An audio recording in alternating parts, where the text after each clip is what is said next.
એક તરફ અમેરિકામાં ઓપ્શન પ્રેક્ટિકલ ટ્રેનિંગ પ્રોગ્રામ બંધ કરી દેવા માટેનું બિલ છે તેને લાવવામાં આવ્યું છે ત્યારે એક રિપોર્ટ સામે આવ્યો છે કે જેમાં બહાર પાડવામાં આવ્યું છે કે અમેરિકા જનારા ઇન્ડિયન સ્ટુડન્ટ્સની સંખ્યામાં મોટો ઘટાડો થયો છે.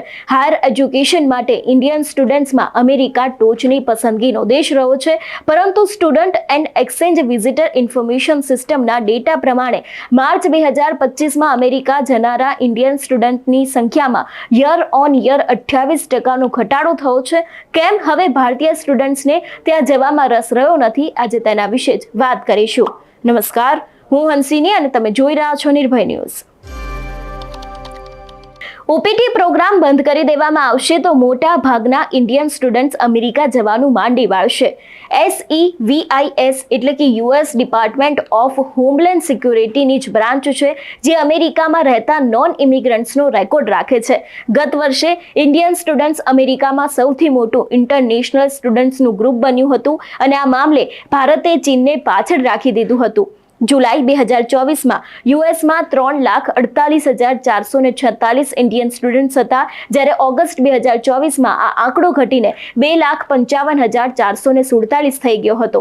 સામાન્ય રીતે ઓગસ્ટ મહિનામાં અમેરિકામાં એડમિશનની સાયકલ ચાલતી હોય છે, જ્યારે ઓગસ્ટ 2024થી માર્ચ 2025 વચ્ચે અમેરિકામાં અભ્યાસ કરી રહેલા ઇન્ડિયન સ્ટુડન્ટ્સની સંખ્યા છે તે 2,55,000 હતી. સામાન્ય રીતે ઇન્ડિયન સ્ટુડન્ટ્સની સંખ્યા વધતી હોય છે, પરંતુ તે લગભગ સ્થિર જેવી જ રહેતી હોય છે.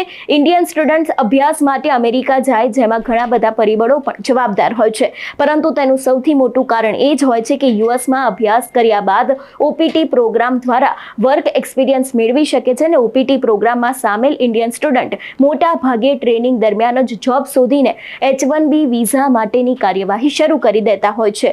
STEM એટલે કે સાયન્સ, ટેકનોલોજી, એન્જિનિયરિંગ અને મેથ્સ ફિલ્ડમાં પણ અભ્યાસ કરનારા ઇન્ટરનેશનલ સ્ટુડન્ટને 3 વર્ષ સુધી એક્સટેન્શન આપવામાં આવે છે અને અમેરિકામાં ઓપીટી પ્રોગ્રામનો સૌથી વધુ લાભ ઇન્ડિયન સ્ટુડન્ટ ઉઠાવતા હોય છે.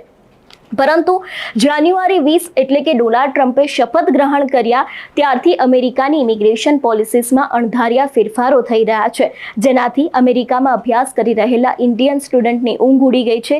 જ્યારે ત્યાં જવા ઈચ્છતા ઇન્ડિયન સ્ટુડન્ટે હાલ પૂરતા અમેરિકા જવાનું માંડી વાળ્યું છે. ટ્રમ્પના આગમન બાદ અનિશ્ચિતતાની પરિસ્થિતિ ઊભી થઈ હતી અને તેવામાં જો ઓપીટી પ્રોગ્રામ બંધ કરી દેવામાં આવશે તો મોટા ભાગના ઇન્ડિયન સ્ટુડન્ટ માટે અમેરિકા જવું લગભગ અશક્ય બની જશે. કેમ કે અમેરિકામાં ભણવાનો ખર્ચ ઘણો ઊંચો હોવાથી ઇન્ડિયન સ્ટુડન્ટ મોટી લોન લઈને ત્યાં જતા હોય છે અને ત્યાં પોતાનો અભ્યાસ પૂર્ણ કર્યા બાદ જોબ કરવાને કારણે તેમના માટે આ લાખો રૂપિયાની લોન છે તેને પૂરી કરવી પ્રમાણમાં આસાન હોય છે. પરંતુ જો તેમને અભ્યાસ બાદ તરત જ ઇન્ડિયા પાછા આવવાનું થાય તો તેમના માટે આ લોન છે તે એક મોટું દેવું બની શકે છે. અને હવે fairness for high skilled American act 2025 નામના પ્રસ્તાવિત બિલે ઇન્ડિયન સ્ટુડન્ટને ટેન્શનમાં લાવી દીધા છે અને આ બિલનો હેતુ ઓપીટી પ્રોગ્રામનો ખતમ કરવાનો છે. આ પ્રસ્તાવિત બિલમાં એવી દલીલ પણ કરવામાં આવી છે કે ઓપીટી પ્રોગ્રામ ઇન્ટરનેશનલ સ્ટુડન્ટને ગ્રેજ્યુએટ થયા બાદ અમેરિકામાં રહેવાની મંજૂરી આપે છે અને તેને કારણે અમેરિકન ગ્રેજ્યુએટ્સની સાથે અન્યાય પણ થાય છે. એટલે ખાસ કરીને જ્યારથી ઇન્ડિયન સ્ટુડન્ટ જે મોટી સંખ્યામાં અમેરિકા જતા હતા તેમાં જ ક્યાંક હવે 28% ઘટાડો જોવા મળ્યો છે. કારણ કે જ્યારથી ડોનાલ્ડ ટ્રમ્પ પોતાની સત્તા ઉપર આવ્યા છે, તેમને બીજી વખત શપથ લીધા છે, ત્યારથી જ તેમના બીજા જ દિવસથી એમના દ્વારા સૌથી પહેલાં તો ભારતીય વિદ્યાર્થીઓ છે જે લોકો ગેરકાયદેસર હતા એ લોકોને ડિપોર્ટ કરવામાં આવ્યા. એ બાદ ગ્રીન કાર્ડના નિયમ છે તેને વધારે કડકાઈ ભરવા કરવામાં આવ્યા. વિઝાના નિયમને પણ વધારે મજબૂત બનાવવામાં આવ્યા હતા, જેથી કરીને કોઈ પણ વિદ્યાર્થી આસાનીથી ત્યાં પહોંચી ન શકે.